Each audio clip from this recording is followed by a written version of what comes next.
오늘 본문 누가복음 7장 18절로 35절까지 말씀은 크게 세 가지 내용이 들어 있습니다. 첫 번째로는 세례 요한이 예수님의 메시아성에 대해서 질문을 하고 그에 대한 예수님의 대답이 나오고 있습니다.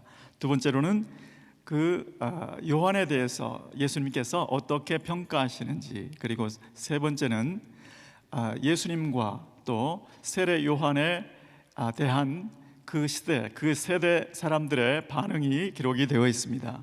자, 그러면 먼저 세례 요한의 질문과 예수님의 대답에 대해서 먼저 살펴보겠습니다. 자, 19절에 보니까 오실 그이가 당신이오니까 아니면 우리가 다른 사람을 기다리오리까, 이렇게 질문을 하고 있습니다. 어제 주일 설교 말씀 시간에도 우리 담임 목사님께서 말씀해 주셨지만 세례 요한이 감옥에 갇혀 있으면서 흔들렸던 것을 볼 수가 있습니다. 여러분, 다른 사람은 몰라도 어떻게 세례 요한이 예수님의 메시아성에 대해서 의심을 할 수 있는지, 흔들릴 수 있는지 여러분은 이해가 되십니까? 저는 이해가 되지 않습니다. 세례 요한은 엄마의 뱃속에서부터 예수님을 알아보았던 사람입니다. 누가복음 1장 44절에 보시면 세례 요한을 임신한 지 6개월 되었을 때 그 어머니 엘리사벳의 고백입니다. 보라, 내가 내게 문안하는 소리를 들었을 때 아이가 복중에서 기뻐함으로 뛰놀았도다 라고 말씀하고 있습니다. 어떻게 이런 일이 가능했을까요? 천사 가브리엘이 말한 대로 세례 요한은 복중에서부터 성령의 충만함을 받았기 때문에 가능한 일이었습니다. 그런데 그 세례 요한이 어떻게? 또 세례 요한은 예수님 위에 성령이 비둘기같이 임하시고 그 위에 머물러 계신 것을 보고서 예수님이 하나님의 아들이다 라고 증거했던 사람이었습니다. 요한복음 1장 32절로 34절 말씀해 보시면 요한이 또 증거하여 가로되 내가 보매 성령이 비둘기같이 하늘로서 내려와서 그의 위에 머물렀은즉 나도 그를 알지 못하였으나 나를 보내어 물로 세례를 주라 하신 그이가 성령이 내려서 누구 위에든지 머무는 것을 보거든 그가 곧 성령으로 세례를 주는 이인 줄 알라 하셨기로 내가 보고 그가 하나님의 아들이심을 증거하였노라. 그런데 그런 세례 요한이 어떻게 예수님의 메시아성에 대해서 의심할 수가 있을까? 여러분은 이해가 되십니까? 저는 이해가 되지 않습니다. 더군다나 세례 요한은 비록 감옥에 갇혀 있었지만 제자들을 통해서 예수님의 사역을 속속들이 다 보고받고 있었습니다. 7장 18절에 요한의 제자들이 이 모든 일에 대해 그에게 고하니라고 되어 있습니다. 그러니까 6장에 있었던 그 기적들을 제자들을 통해서 예수님은 세례 요한은 들었던 거예요. 6장에 무슨 기적이 나와 있었습니까? 백부장의 하인이 죽어가고 있었는데 말씀으로 고치셨대요. 또 나인성 과부의 독자는 죽었는데 예수님이 살리셨대요. 이 보고를 다 들었습니다. 그런데 그 소식을 듣고도 그 소식이 아무렇지 않은 것처럼 제자 두 사람을 부르더니 너희는 가서 예수님께 물어봐라. 오실 그이가 당신이니까 우리가 다른 사람을 기다리오리까. 세례 요한 도대체 왜 그러셨던 거예요? 저는 이해가 되지 않습니다. 그러다가 문득 제 마음속에 한 가지 추측이 떠올랐습니다. 예수께서 성령의 충만하심을 입으시고 마귀의 시험을 이기신 후에 갈릴리 나사렛, 자라나신 나사렛의 회당에서 이사야의 글, 그 중에서 메시아의 사역 부분을 읽으신 적이 있었습니다. 누가복음 4장 18절에 보시면 주의 성령이 내게 임하셨으니 이는 내게 기름을 부으사 가난한 자에게 복음을 전하게 하시려고 포로된 자에게 자유를. 자, 이 대목까지 읽으면 그러면 아마도 감옥 속에서 세례 요한이 그분이 메시아라면 나에게 자유를, 나에게 해방을 주시지 않을까라고 기대했던 것일까라고 제 마음속에 추측을 했다는 것입니다. 그러나 이것은 어디까지나 저의 추측일 뿐이고 사람의 마음속에 있는 모든 생각을 다 아시는 그 예수님의 대답을 살펴보면 세례 요한이 무슨 마음으로 그런 의심을 품었는지를 알아볼 수가 있을 것 같습니다. 자, 세례 요한의 제자 두 사람이 세례 요한의 그 지시를 받고 예수님을 만났습니다. 그리고 그 질문을 던지죠. 자, 그런데 그 질문을 던질 그 현장에 가서 보니까 예수님께서 많은 연약한 자들, 그리고 많은 병자들, 그리고 귀신 들린 자들을 자유케 하는 그 역사가 일어나고 있었습니다. 여러분, 약한 자, 영어로는 infirmities라고 되어 있는데 그것은 눈먼 것, 이것이 병입니까? 병은 아니죠. 이건 약한 거예요. 네, 나면서부터 안전병이 된 자, 이게 병은 아니죠. 네, 그것도 약한 거예요. 네, 근데 중풍병자, 중풍병, 이것은 건강하다가 온전한 상태로 있다가 아픈 것, 이런 것들을 이제 병자라고 하죠. 자, 그런데 그것을 먼저 보여주시고, 그리고 예수님께서 요한의 두 제자들에게 답변을 주십니다. 너희가 보고 들은 것을 가서 요한에게 고하라. 소경이 보며, 안진뱅이가 걸으며, 문둥병자가 깨끗함을 받으며, 귀머거리가 들으며, 죽은 자가 일어나고, 그리고 눈먼 자가, 그리고 가난한 자에게 복음이 전파된다 하라. 이렇게 예수님께서 대답을 해 주셨습니다. 자, 예수님의 이 답변을 보면 세례 요한이 뭐를 궁금해하고 있었구나, 그것을 짐작해 볼 수가 있습니다. 세례 요한은 예수님이 하나님의 아들이심을, 그리고 성령으로 세례 주시는 이심을 증거를 했던 사람입니다. 그런데 과연 그 예수님이 메시아로서 해야 될 공적인 사역, 예언되어 있는 그 사역을 정말로 하시는가, 그것을 알고 싶어 했던 것이죠. 그래서 예수님이 그것을 조목조목 지금 말씀하고 있는 것입니다. 자, 예수님이 세례 요한의 마음을, 그 생각들을 속속들이 알고 계시기 때문에 이 말을 전하면 이 말 속에 세례 요한, 너희 선생 세례 요한의 궁금증이 풀릴 것이다, 이 말씀 속에 세례 요한의 궁금증의 해답이 들어있다라는 뜻이죠.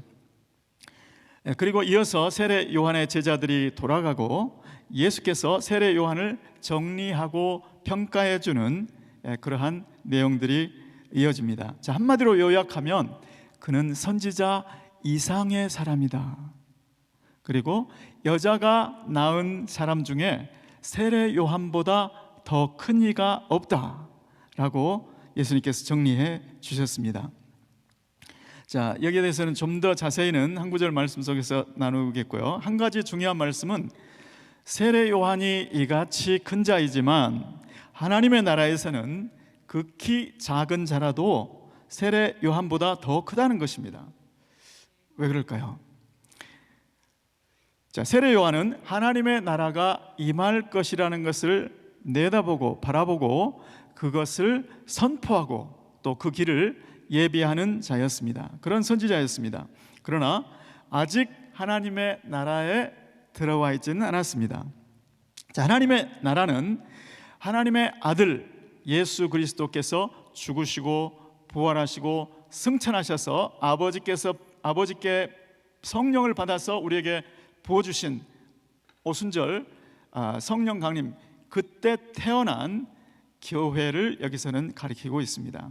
그러니까 그 교회, 예수님이 오셨고 그런 일이 있을 것이지만 그것을 내다보지만, 그것을 선포하지만, 그 길을 예비하지만 아직 그 안에는 들어와 있지 않은 것이죠. 자, 신약의 성도들은 어떻습니까? 이 자리에 계신 저와 여러분, 그리고 신약의 모든 성도들은 예수님의 몸 안에 지체가 된 줄 믿습니다. 에베소서 4장 5절 6절 말씀을 보니까 하나님이 허물로 죽은 우리를 그와 그리스도와 함께 살리셨고 또 그와 함께 일으키사 그리스도 예수 안에서 함께 하늘에 앉게 해 주셨다라고 말씀하고 계십니다.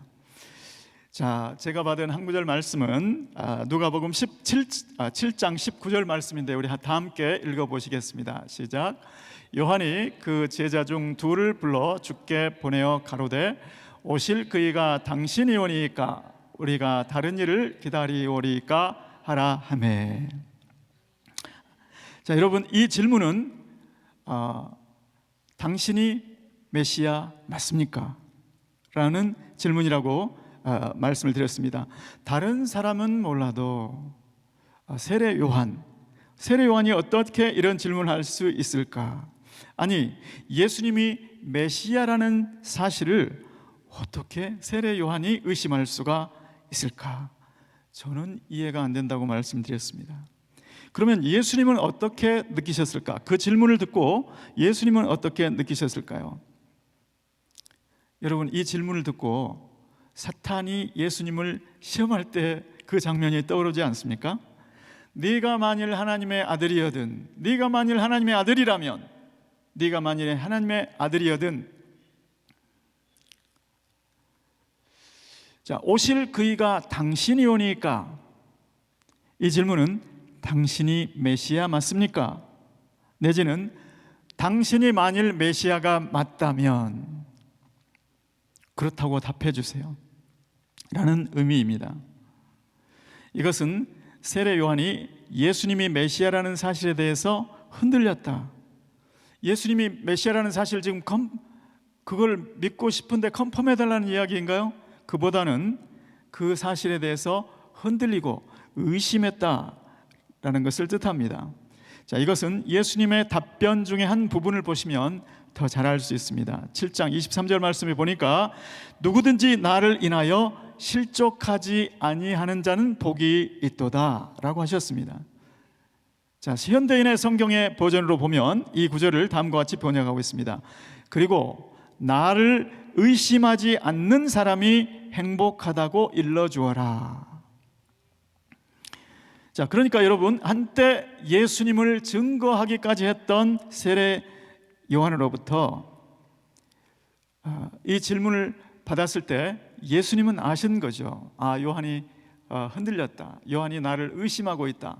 요한이 나를 인해서 실족할 상태로구나. 그걸 아셨던 거죠. 자, 그러면 오늘 이 예수님께서 이 요한의 질문에 대해서 어떻게 반응하셨는지를 살펴보면서 때로 우리가 연약해질 수 있지만, 때로 우리가 흔들릴 수 있지만 주님께서 우리를 붙드시고 주님께서 우리를 도와주신다는 것을 분명히 볼 수 있는 저와 여러분 되시기를 예수님으로 축원합니다. 자, 첫 번째로 예수님은 의심 섞인 질문임에도 불구하고 대답을 해주십니다. 요한아, 네가 지금 내가 메시아라는 것을 의심하느냐? 내가 기름 부음 받은 자라는 것을 의심하느냐? 내가 하나님께서 보내시기로 한 그 메시아라는 것을 의심하느냐? 나의 답은 이것이다. 아버지께서 내게 주사 이루게 하시는 역사, 곧 나의 하는 역사가 아버지께서 나를 보내신 것을 나를 위해서 증거하느니라. 그래서 예수님께서는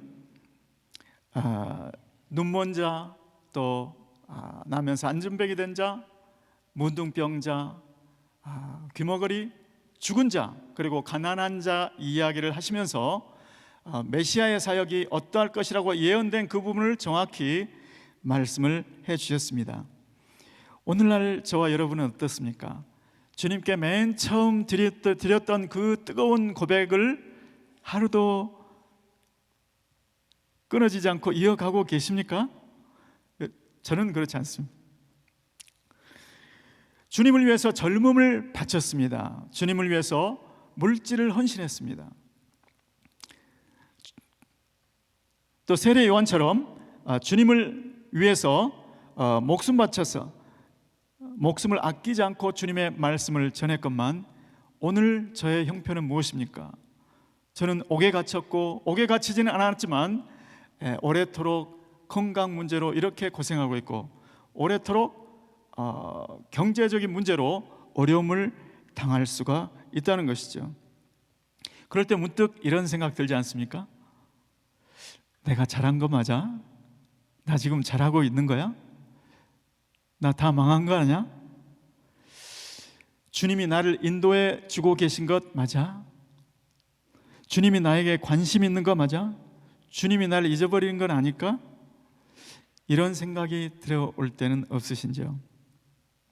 주님은 오늘 세례 요한에게 대답을 해주시는 그 모습을 통해서 사랑하는 아들아, 사랑하는 딸아, 내가 변함없이 너와 함께 하고 있다. 내가 너를 붙들고 있다. 내가 너를 도와주리라. 내가 너를 인도하고 있다라고 말씀하고 계시는 줄 믿습니다. 두 번째로 예수님의 반응은 간절한 심정을 표현해 주십니다. 자, 위에서 말씀드린 대로 7장 23절의 현대인의 성경의 버전에 그리고 나를 의심하지 않는 사람이 행복하다고 꼭 일러주어라 라는 말씀이죠. 요한의 제자들아, 너희가 보고 들은 이 객관적인 증거들만 이야기하지 말고 나의 간절한 마음, 나의 이 애절한 그 마음을 전해다오. 주님은 오늘날을 사는 우리에게도 동일하게 말씀하시는 줄 믿습니다. 사랑하는 아들아, 딸아, 환경과 처지가 어떠할지라도 나의 선함과 나의 신실함을 의심하지 말라. 결국 합력해서 선을 이루시는 나의 능력을 보게 되리라. 자, 세 번째로 예수님께서 세례 요한을 얼마나 특별하게 여기시는지 또 얼마나 특별하게 대우하셨는지를 밝혀 보여주고 계십니다. 자, 예수님은 세례 요한을 단순히 선지자라고 하신 것이 아니라 선지자 이상의 사람이다 라고 말씀하셨습니다. 그렇게 말씀만 하신 것이 아닙니다. 그렇게 대우하셨습니다. 자, 구약 시대를 통틀어서 한번 생각해 보시기 바랍니다. 어느 선지자가 나올 거라고 다른 예언서에 예언이 되어 있는 그런 선지자가 세례 요한 외에 또 누가 있을까요? 또 이 선지자가 와서 무슨 말을 할 것이라고까지 예언된 선지자가 세례 요한 말고 또 누가 있을까요? 이렇게 하나님께서는 세례 요한을 특별하게 대우해주고 계신 것을 볼 수가 있습니다.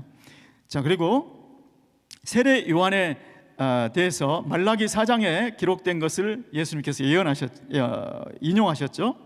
내가 내 사자를 내 앞에 보내노니 그가 내 앞에서 내 길을 예비하리라 라고 기록되어 있는 사람이 바로 이 사람을 가리켜 한 말이다. 여기서 내 사자를 보내겠다라고 했는데 내 사자가 히브리어 음으로 말라키입니다.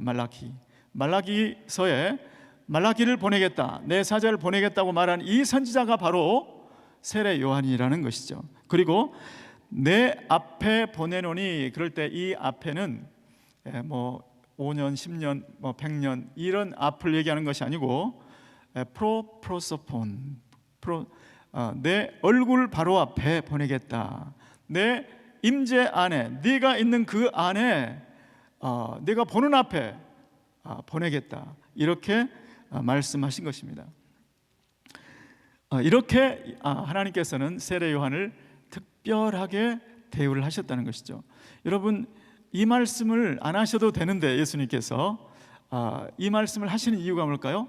그렇게 세례 요한을 특별하게 유니크하게 보고 계시다라는 뜻인 거죠. 저는 여러분 이 말씀을 하시는 이유가 뭘까? 저는 세례 요한보다도 더 비교가 안 되게 더 큰 우리 신약의 성도들 한 사람 한 사람을 주님께서 이렇게 특별한 소유로 특별하게 보고 계시다는 심정을 우리에게 말씀해 주시는 것으로 믿습니다. 여러분, 저는 하나님께 대해서 실족할 뻔한 사람입니다. 하나님께 대해서 시험이 들을 뻔한 사람입니다. 제가 2001년에 미국에 왔을 때 저희 부부가 계획되지 않은 아기를 갖게 되었습니다. 그런데 그 아기의 양수 검사를 하더니 산부인과 닥터가 이 아이는 장애자로 태어날 가능성이 있다고 그렇게 이야기를 했습니다. 그리고 나중에 가서는 이 아이를 태어나게 하지 않는 것이 추천된다라는 이야기까지 했습니다. 그 얘기를 듣고 저희는 간절히 기도했죠. 그리고 당시에 김광신 목사님을 찾아가서 또 기도받고 안수기도를 받고 또 주변에 많은 분들을 기도 부탁을 하곤 했습니다. 자, 그러니까 우리는 또 새벽 기도를 하고 하나님께 매달렸습니다. 그런데 아기를 분만하는 그 분만실에서 제가 옆에 있었는데 아기가 태어나자마자 산부인과 닥터가 어떤 사람을 부르는데 유전에 관한 제네틱 닥터를 불렀어요. 그리고 그분이 그 자리에서 이 아이는 염색체 이상을 가지고 태어났다라는 이야기를 해주었습니다. 그때 제 마음이 너무나 참 혼란스러웠습니다. 우리가 그렇게 간절하게 기도하고 그렇게 새벽마다 부르짖고 그렇게 했는데도 주님이 그 기도를 안 들어주셨다? 마치 주님께 거부당한, 주님께서 저를 거절한 것 같은 그러한 마음을 가졌습니다. 그러니까 제 마음에는 하나님이 정말 나의 목자가 맞으시고 하나님이 정말 좋으신 아버지라면 우리가 기도한 대로 해줘야 되는 거 아니에요? 내가 기대한 대로 그때 해줘야 되는 거 아니에요? 이런 생각을 가지고 있었던 거죠. 그 아이는 3살이 될 때까지 걷지를 못했었습니다. 하루하루가 우리는 참 안타깝고 지루하고 조마조마하고 그러한 시간을 보냈었습니다.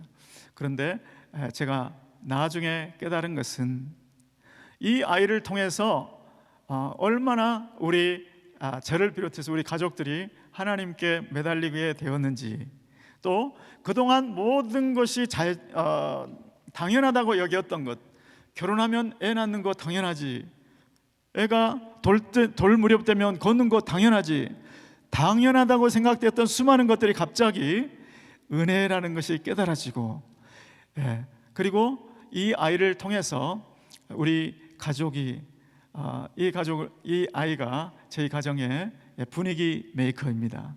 그래서 이 아이를 통해서 얼마나 우리 가족이 그동안에 행복하게 살아왔는지, 그리고 이 아들이 저의 평생 기도 제목이 된 것도 저는 축복이라고 생각합니다.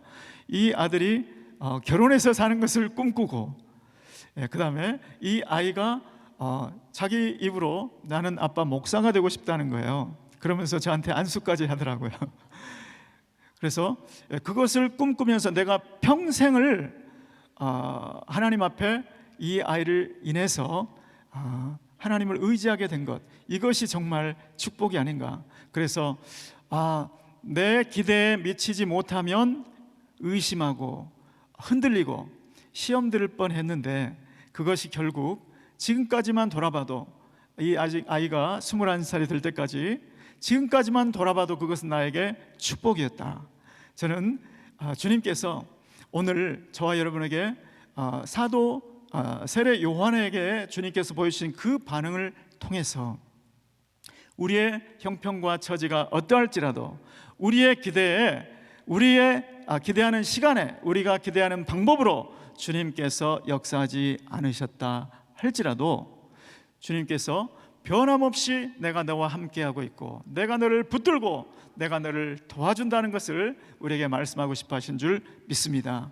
그래서 일평생 정말 흔들리지 않는 삶, 어떤 형편과 처지에 있다 할지라도 주님의 선하심과 주님의 신실하심을 믿고 의지하는 저와 여러분 되시기를 예수 그리스도의 이름으로 축원합니다. 기도하겠습니다. 고마우신 주님, 우리는 때로 넘어지고 때로 흔들리고 때로 의심하고 주님 때로 실족할 때도 있는 연약한 존재임을 고백합니다. 그러나 주님께서 변함없이 우리와 함께 하시며 우리를 붙드시고 우리를 도와주시는 그 사랑을 인하여 결국 합력하여 선을 이루게 될 줄 믿습니다. 오직 이 믿음으로 주님의 선함과 주님의 신실하심을 놓치지 않는 우리 모든 성도님들 되게 도와 주시옵소서. 예수 그리스도의 이름으로 기도드리옵나이다. 아멘. 우리 말씀 생각하시면서 하나님의 부르심 같이 찬양합니다.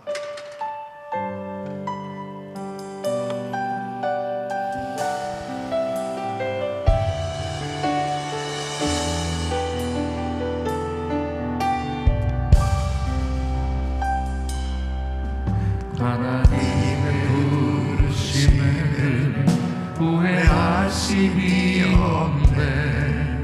내가 이 자리에 선 것도 주의 부르심이다.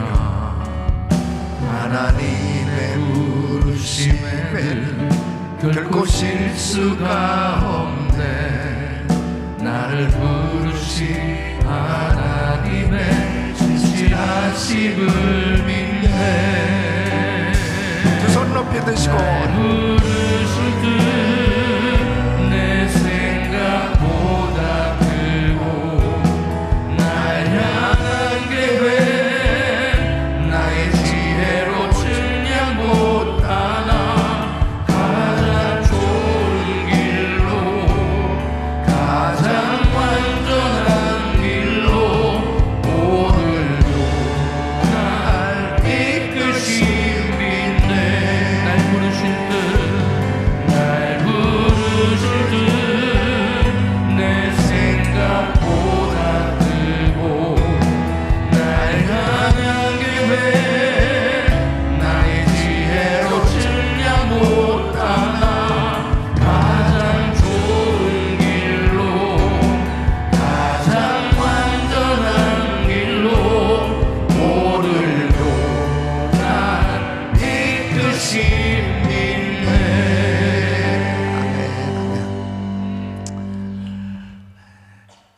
하나님은 신실하신 하나님이십니다. 하나님의 나를 향하신 계획 반드시 이루어지게 되어 있습니다. 나를 향하신 하나님의 그 뜻을 바로 이해하고 산다고 하는 것은 얼마나 중요한지 모릅니다. 그러나 우리가 그 하나님의 뜻을 깨닫기까지는 참 오랜 시간이 걸릴 때도 있고 또 때로는 도무지 이해되지 못하는 가운데 살아갈 때가 참 많이 있지요. 맹목적으로 믿기에는 너무나 힘든 그런 시험을 겪을 때도 있습니다. 그런데 예수님께서 오늘 이 23절에 이렇게 말씀하십니다. 우리 같이 읽습니다. 시작. 누구든지 나를 인하여 실족지 아니하는 자는 복이 있도다 하시니라. 아멘. 이것이 믿음이에요. 끝까지 믿는 겁니다. 하나님은 신실하시기 때문에 하나님께서 약속하신 말씀대로 끝까지 믿을 때 하나님은 그 믿음을 보시고 역사해 주시는 것입니다. 마귀가 어떻게든지 이 세례 요한을 넘어뜨리게 하려고 그 감옥에 있는 요한에게 계속 불신과 의심을 가져다 준 거죠. 그렇게 신실한 믿음의 사람, 선지자였지만은 계속 고난이 길어질 때, 깊어질 때 이 사단이 그 가운데 틈타고 있는 거예요. 여러분, 저를 포함해서 어느 누구도 하나님의 그 약속을 붙들지 않으면은 이 세상 환경 가운데서는 사탄 원수마귀는 순간순간마다 의심과 불신을 가져다 주고 있기 때문에 잠시도 방심할 수가 없는 거예요. 여러분, 한순간도 하나님의 말씀을 붙들고 믿음으로 살지 않으면 사단은 순간순간 틈탈 수밖에 없습니다. 과거에 잘 믿었던 것이 나를 지켜주는 게 아니에요. 지금 하나님의 약속을 붙들어야 되는 것입니다. 그 주님을 의지하기 위해서 오늘도 새벽에 하나님의 말씀을 붙들고 나의 연약함을 고백하면서 주님을 의지하고 믿음으로 기도할 때 하나님께서 더한 은혜를 주신 줄로 믿습니다. 순간순간마다 불신과 의심이 끊임없이 사단을 통해서 틈타고 역사하지만 우리가 계속해서 하나님의 약속의 말씀을 믿고 나갈 때 누구든지 나를 인하여 실족하지 아니하는 자는 복이 있도다. 하나님의 약속은 이루어집니다. 두 손을 가슴에 모시고 몸이 아픈 분들 아픈 곳에 손 얹으세요. 하나님 아버지, 얼마나 많은 사람들이 주님을 만나서 주님께서 하신 놀라운 일들을 간증하며 하나님을 찬양하고 또 하나님 앞에 서원까지 하지만 큰 시험을 만날 때 또 얼마나 많은 사람들이 실족했고 또 그 실족한 가운데서 끊임없이 사단의 정죄함 가운데 어려움을 겪고 있는 그런 사람들이 얼마나 많은지 이루 말할 수 없습니다. 특히 마지막 때일수록 더 사단은 끊임없이 불신과 의심을 가져다 주면서 절망 가운데로 내몰기 시작하는 이때에 정신을 바짝 차리고 하나님의 말씀 붙들게 하여 주시옵소서.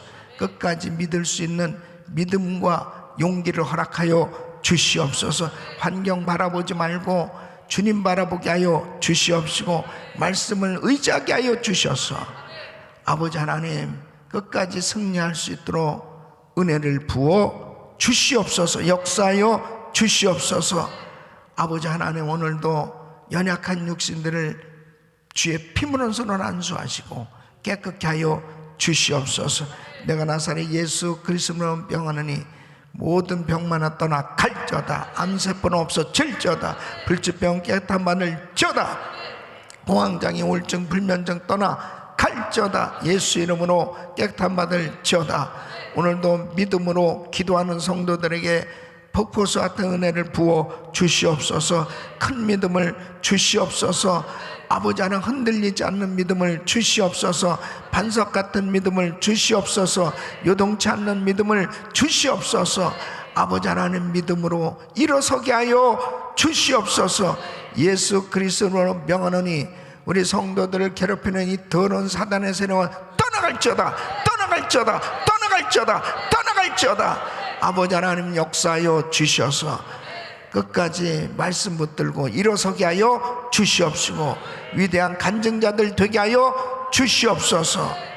이제는 우리 구주 예수 그리스도의 이름으로 우리 하나님 아버지의 그 무한하신 사랑, 성령님의 감동 감화 교통 충만하신 은총이 누구든지 나를 인하여 실족하지 아니한 자는 복이 있도다 하신 말씀대로 어떤 시험 가운데서도 끝까지 믿음으로 승리하기를 원하는 모든 성도들 머리 위 이제부터 영원토록 함께 있을지어다. 아멘.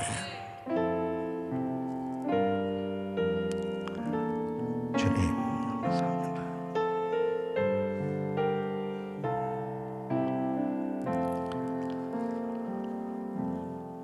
아멘. 기도하실 자리 잡으시고요. 오늘 그레이스 타임 기도 제목들 담임 목사님 가정을 위해서 기도해 주시기 바랍니다.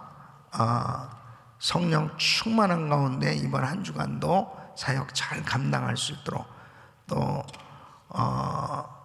부서는 로우 엘레먼터리 우리 초등부 수잔나 권 전도사님과 우리 선생님들 또 사역자들을 위해서 기도해 주시고, 그리고 한 분의 선교사님 가정은 김성 선교사님 가정 러시아입니다. 위해서 기도해 주시길 바라고요. 지금 이스라엘 땅 또 이 우크라이나 땅의 전쟁이 계속 진행되고 있는데, 하루속히 전쟁이 종식되고 그 땅에 부흥이 있도록 위해서 기도해 주시고, 우리 단기 선교팀들 위해서 기도해 주시고, 전생에 나가 사역하는 우리 제마의 선교사님들 위해서 기도해 주시길 바랍니다. 우리 주여 3번 부르짖고 기도합니다. 주여 주여 주여. 걸어가시고 존귀하신 아버지 하나님 감사합니다. 성령 충만한 은혜로 아버지 하나님 주여 함께 해주셔서 오늘도 말씀 가운데 다시 한번 아버지 하나님 주의 뜻을 깨닫게 해주시고, 아버지 하나님 주여 흔들리지 않는 믿음, 요동치 않는 믿음, 반석 같은 믿음을 주셔서 아버지 하나님 끝까지 승리할 수 있도록 도와주시옵소서. 더욱더 간절히 부르짖고 기도하세요. 주여 주여 주여.